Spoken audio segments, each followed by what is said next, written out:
Today we're making aloo roti, also called aloo puri or aloo paratha, another type of stuffed roti we enjoy in Trinidad and other parts of the Caribbean.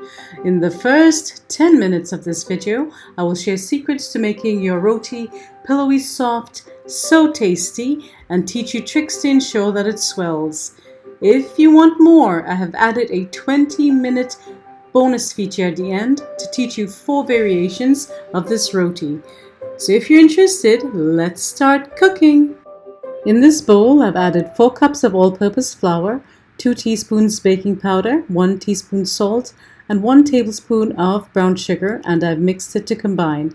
Now I'll gradually add lukewarm water and knead to form a soft dough. The first step in kneading is the grab and squeeze method, which I'm doing here.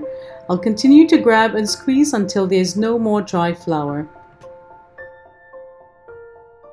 It's a little sticky at this point, so I'll add a sprinkle of flour. In the next step of the kneading process, you'll roll the dough around employing the roll it method that I devised for you. You roll it around until it becomes less shaggy and more cohesive.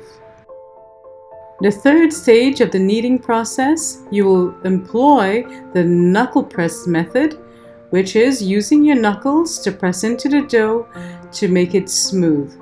You knuckle press a couple of times, flip the dough, and knuckle press again. In the fourth stage of kneading, you'll bring the dough towards the center. You're pulling the dough and you're bringing it towards the center. You're not folding it in half. Do this about 20 times. And repeat these techniques until the dough is smooth. Adding a sprinkle of flour here and there to make it more manageable. And we'll do it just one more time and we're done.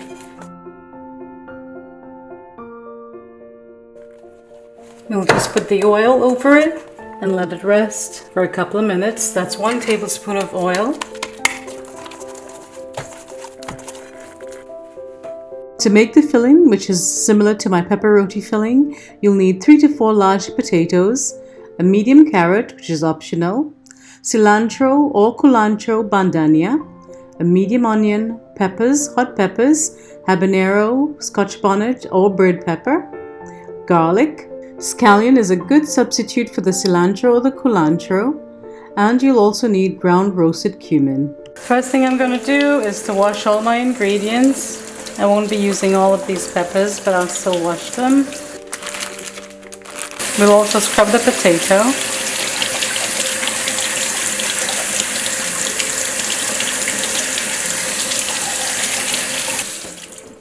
I'll fill a pot with water. I'll place the potatoes in the pot, ensuring that it's fully submerged.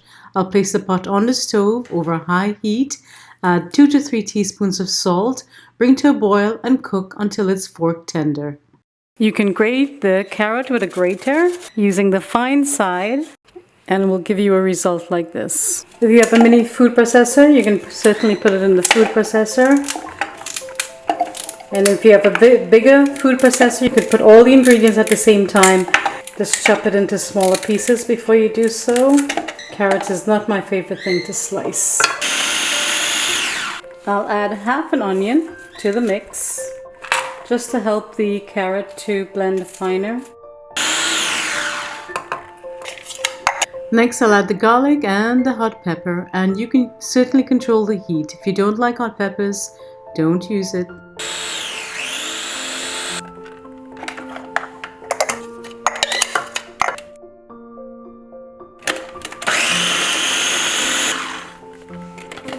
Sometimes if it's not processing fine enough, it helps to add something wet, a little wet. So I'm going to add a piece of onion.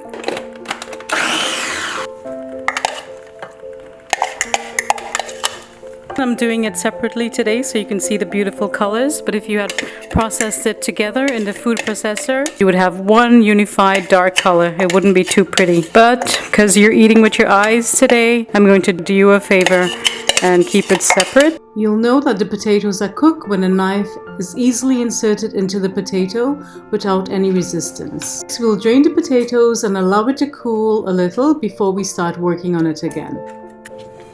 Now we'll divide the dough into 6 equal pieces.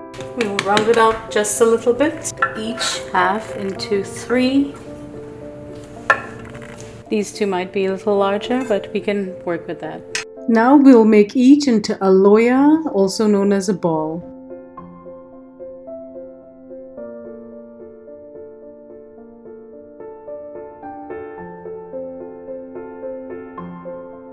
Four, 5, 6. We'll keep it covered while we make the filling.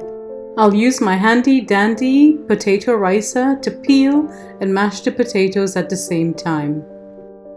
Just put the potato in, squeeze, and out comes the mashed potato.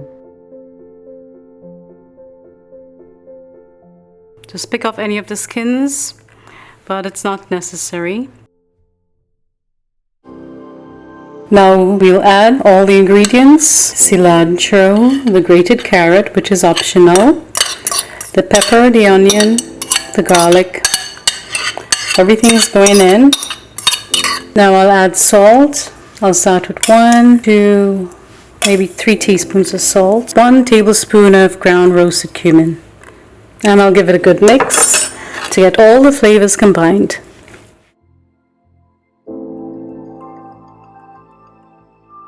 And that's it. Once this cools completely, we'll fill the dough and start cooking the roti. So now I'm going to cook one and I'll do the rest tomorrow. And I'll show you how I store it in the refrigerator. Sprinkle on flour, just to make sure that it doesn't stick. Holy crap. To the surface. And you press it out.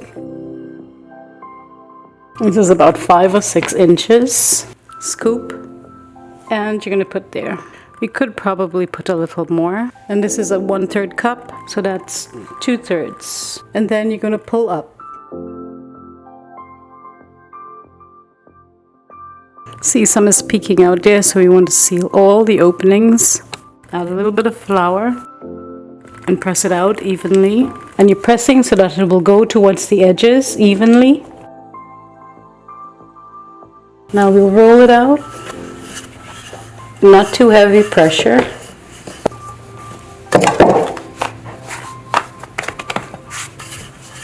Making sure that you get the edges as well.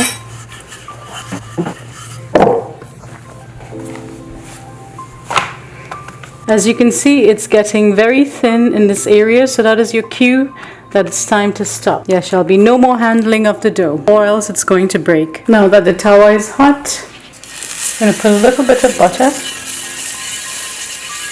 Reduce the heat to low. Now we'll brush the top, and I'm just making one today. I'll make the rest another day.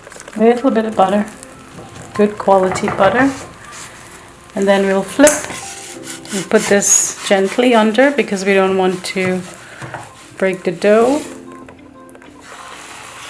We broke the dough. And flip. And you put butter on the other side as well. And you press the edges to cook it. Raise the heat to medium if nothing is happening.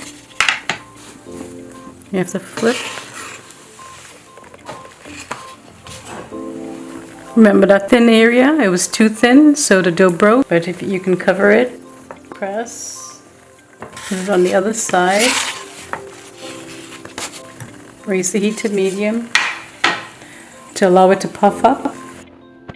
And that's it, it's done. This is your aloo roti. Has some nice brown spots. Let's open it up. Ouch. Lots of potato on the inside. Delicious, flavorful potato. It's nice and soft. Yesterday I did all the prep work. I made the aloo filling. I made the paratha dough, and I made regular dough. To store the paratha dough, I just put it separated by these parchment paper. So it should be easy, fairly easy to remove. And it takes up less space in the refrigerator if you were to lay it out flat individually. So I'm going to bring this to room temperature, and then I'll show you how to make 3 different things using this dough. And you just use what you need and you put it back in the refrigerator. It will stay 2 to 3 days.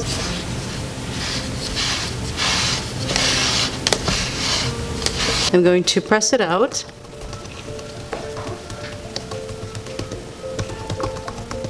Into a circle, sure that the dough is even. Now I'm going to add about 3 tablespoons.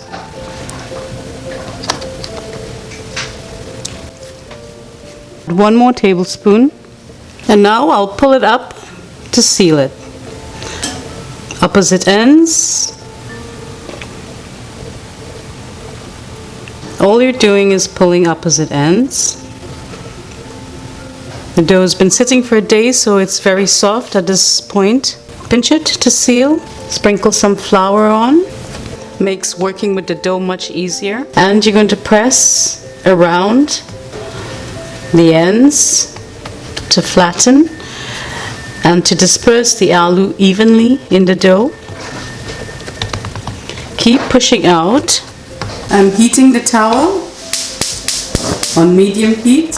If you're not too confident and your roti does not come out round, it's because in these first stages it must be round here, or else it's going to be very difficult to create roundness out of anything else. I'm going to add a little flour just to protect it, and now I'm going to roll. Not too much pressure, even. Roll it evenly and in one long stroke. I'm going to turn it from 12 o'clock to 3 o'clock, and then I'm going to roll. One long even roll. Making sure I get the edges as well. It's getting very thin here, so I have to be aware of that. I'm going to add some flour to protect that area. I flipped it over. I'm going to gently stretch it into a circle, as close to a circle as possible. And I'm going to roll again with gentle pressure. Really gentle pressure. Being very aware of these thinning areas. And also aware of my edges, making sure that they're not thick. And then I'm going to flip one more time to see what's happening on the other side. So I think we're at a good point here. I'm not going to roll this area because it's very thin. And then that's it. The tawa is smoking, so I have reduced the heat to low, and I'm going to get the dough. I am not going to oil the tawa because I want to show you the result without oiling.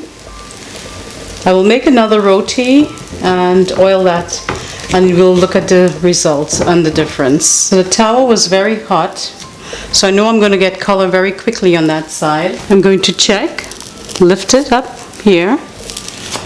It's cooking. I'm going to leave it for a couple more seconds, and we can get a dabla. If you're not comfortable with using your fingers, use a dabla. Very gently, because it has a lot of aloo in it, so it will crack. I'm going to increase the heat to medium. And as I said, you have the option of putting oil or not on the roti. So this will be the version without any oil or butter. And if you're vegan, you can use coconut oil, vegetable oil, or any oil of your choice. I personally love my good quality butter.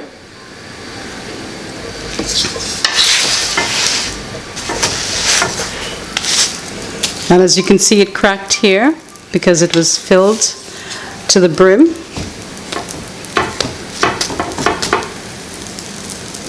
I'm going to press the area that was cracked, and here it is swelling because we've stopped the seepage of the steam inside there. So this shows that it's fully cooked. I'm still going to press the edges just to make sure. Okay, I love a little color on my roti.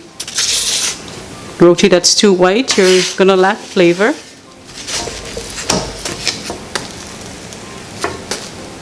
Pressing the edges again, and you can make this as crisp as you like as well.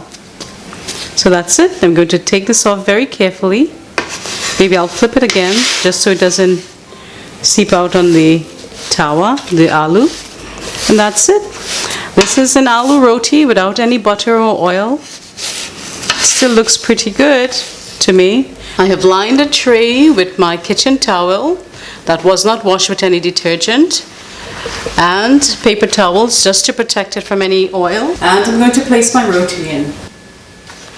Now I'm going to take another dough and I'm going to make this aloo roti with oil with butter. First we'll sprinkle it with flour to prevent it from sticking to the surface, and we'll press it out.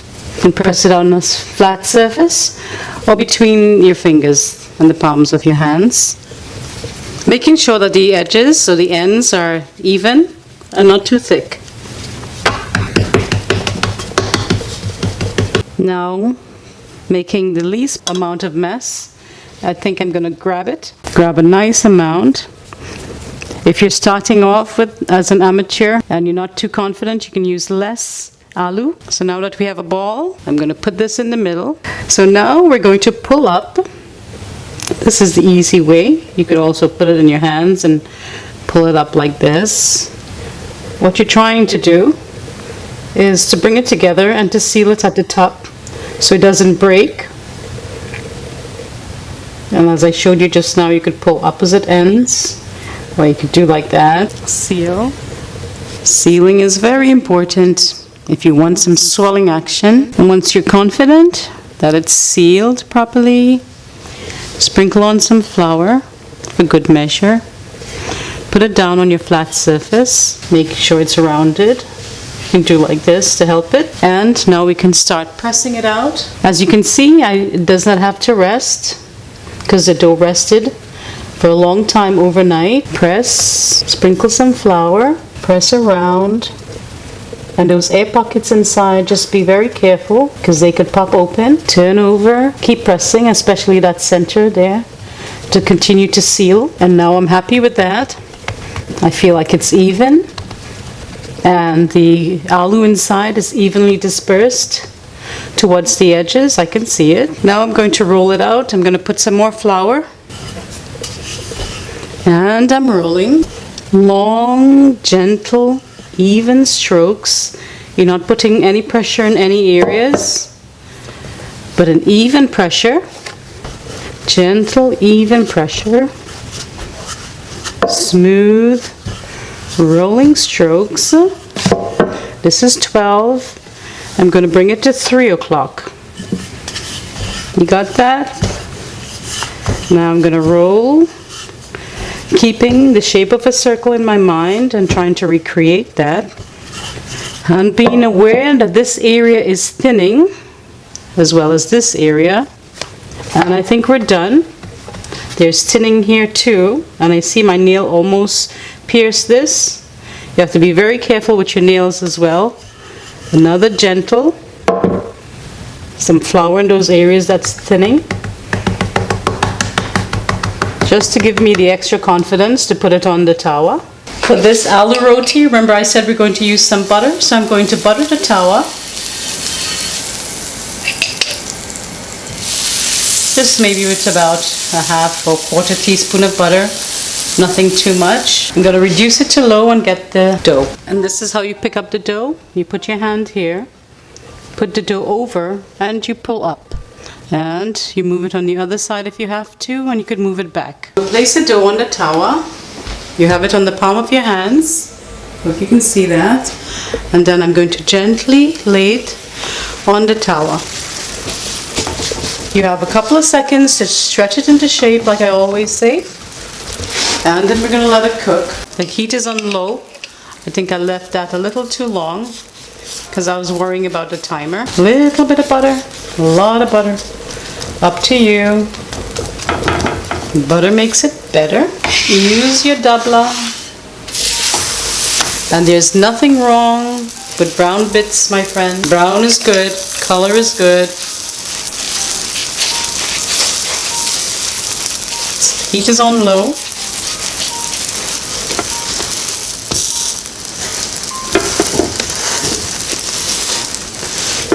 I'm not going to try to move it too much.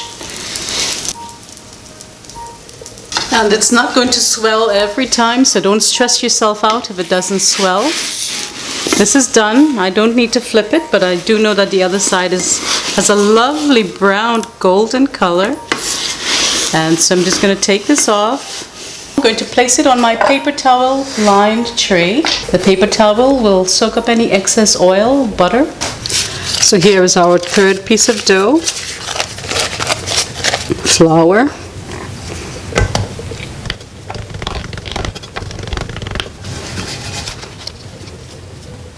And now I have some cheese. It's a very melty cheese, and we all love melty.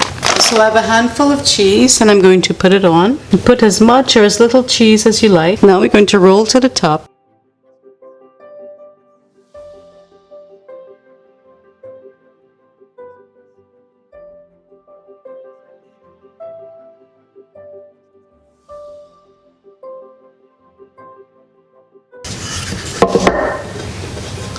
To 3, and we want to do the other side. It's getting very thin, so I think I'll stop there. And now I'm going to put it on the tower, reducing the heat to low because it's kind of smoking. And I'm going to butter the tower. Going to put it gently on the tower, stretch it. It's okay if it's not a circle, but we do need it on the tower. Brush it with butter.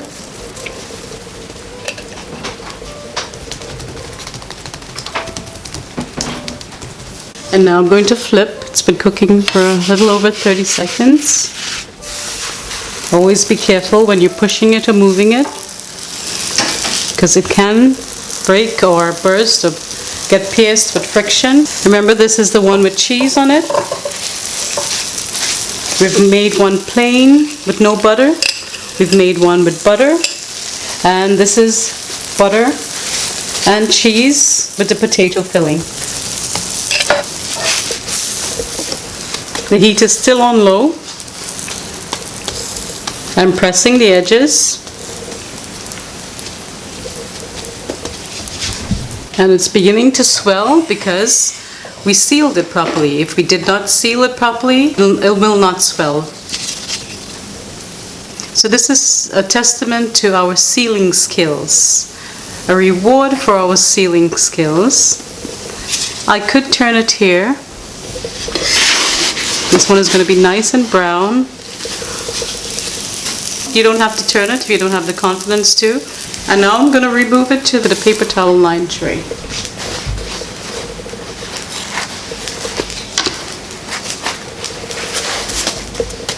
Everyone's hungry, so I'm going to show you this quickly.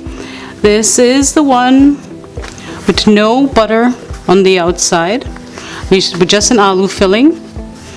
You want me to break that for you, and if you want me to eat it for you too, I will. Here we go. Yummy. I could eat this all day long. Lots of aloo in the middle, very flavorful. And this is the one with aloo and butter on the outside. It's nice and soft, reminiscent of a paratha, just like pepper roti, but an easier version of pepper roti. Let's break it for you, and I'll do the honors of eating it for you as well. Lots of aloo in the middle, and let me give it a taste test. Softer than the other one, very delicious. And now let's move on to the aloo cheese roti. Remember, we put that melty cheese, very hot. Cheese. There is cheese in there. And I'll give it a taste test. Oh my goodness. Really tasty. My husband is laughing at me, but it's so good. And this is the inside. Very delicious. None of the flavors are overpowering. You're really going to love this. Please give it a try and let me know how it turns out for you. And here's the same dough that I made into paratha. We have 1, 2. Now I'm going to put some flour on. I'm doing this quickly because it's time to eat. Rolling it out.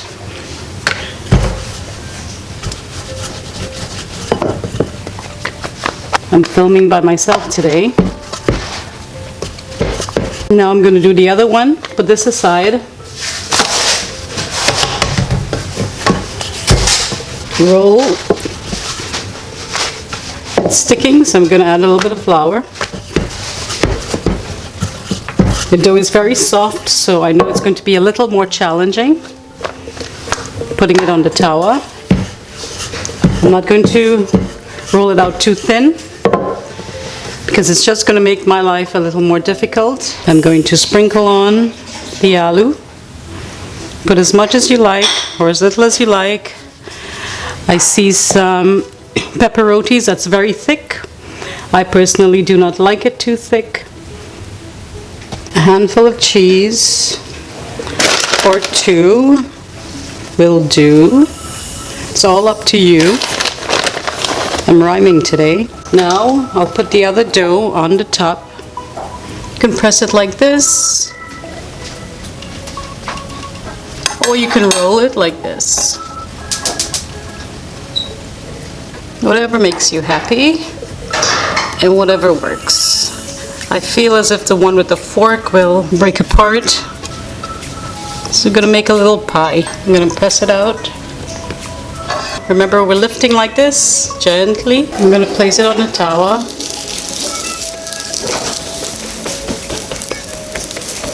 Press it to make sure that it's even. Reduce the heat to low. Brush it with butter. I'm going to check on the underside. And I'm going to flip.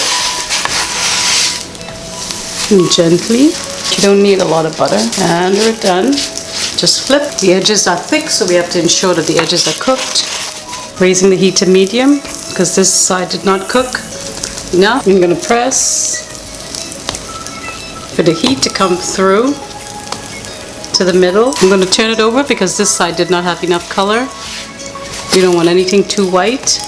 And let it cook for a couple more seconds until there's some color and the edges are cooked. It would be nice if it puffed up, but we don't have any expectations. So we won't be disappointed if it doesn't. This is not one that usually puffs up, because it's not sealed tightly. The heat is on number 5, little less than medium, because it's very thick and we want it to cook through. We're going to check the color. It's a nice color. I'm going to flip it. Maybe we shouldn't flip it too often. If you're not too, this is your first time making it, and if you didn't seal it like this, it would have been very difficult to flip. So that's it. Give it a little pinch, make sure the edges are cooked. There's some flakiness going on. Now it's done. We'll remove it to a board to cut it into 4 or 8 pieces. Crisp, tasty, with layers of buttery flakiness on the outside and a savory, spicy, cheesy filling on the inside. It's everything you desire in comfort food. If you wish to see the full version, check out my pepperoni video on this channel. I appreciate you watching till the end. If you have enjoyed seeing me cook or have learned something new today, please give me a thumbs up, share this video with your family and friends, and do leave me a lovely comment below. Let me know what's your favorite type of roti. Until next time, bye bye.